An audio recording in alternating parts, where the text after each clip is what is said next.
મિત્રો આજના વિડીયોમાં આપણે ચેપ્ટર 2 બહુપદીઓ એમાં આપણે ઉદાહરણ 3 જોવાના છે। તે વિડીયો ચાલુ કરતા પહેલા જે ચેનલને સબસ્ક્રાઇબ ના કરી હોય તો જલ્દીથી ચેનલને સબસ્ક્રાઇબ કરો અને નોટિફિકેશન પર ક્લિક કરો કે જેથી કરીને આપણે કોઈ પણ વિડીયો મૂકીએ તો સૌથી પહેલા તમારી પાસે આવે। તો આજનો વિડીયો ચાલુ કરીશું। બહુપદી x² - 3 ના શૂન્ય શોધો અને તેના શૂન્ય અને સહગુણકો વચ્ચેનો સંબંધ ચકાસો। અહીંયા x છે એટલે આપણે લખીશું કે p of x બરાબર x² - 3 શૂન્ય શોધવાના છે એટલે આપણે લખીશું p of x ના શૂન્ય શોધવા માટે p of x બરાબર 0 લેતા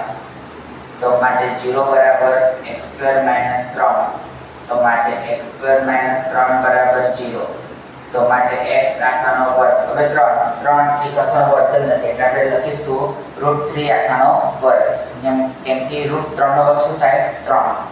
એટલે 3 ની જગ્યાએ આપણે લખીશું √3 આખાનો વર્ગ બરાબર 0 તો a² - b² નો ફોર્મ્યુલા બની તો a² - b² નો ફોર્મ્યુલા શું છે a - b a + b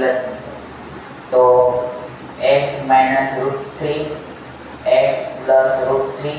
બરાબર 0 તો માટે x - √3 બરાબર 0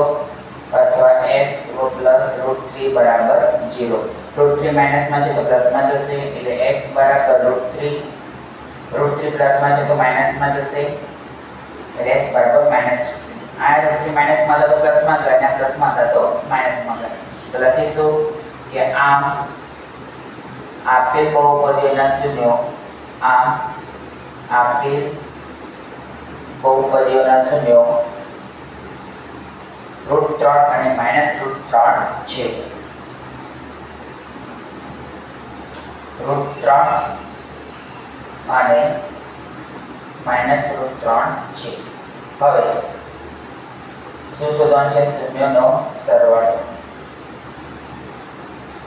શૂન્યનો સરવાળો બરાબર સૂત્ર શું છે આલ્ફા પ્લસ બીટા તો પહેલું છે આલ્ફા બીજું છે બીટા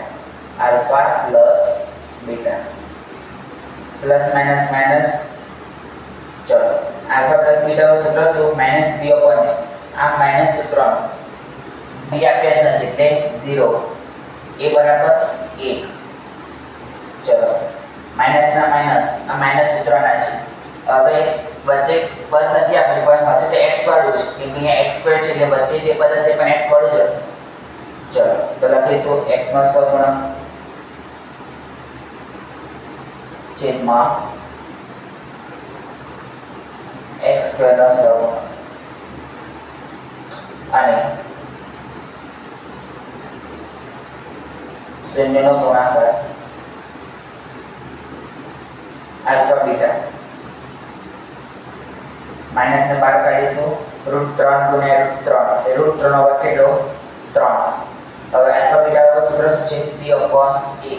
c બરાબર શું છે -3 a બરાબર 1 તો -3 એ શું છે અચળ પદ શું છે અચળ પદ એટલે બાજુમાં લખું છું અચળ પદ છેદમાં a કે શું છે x² નો સહગુણક।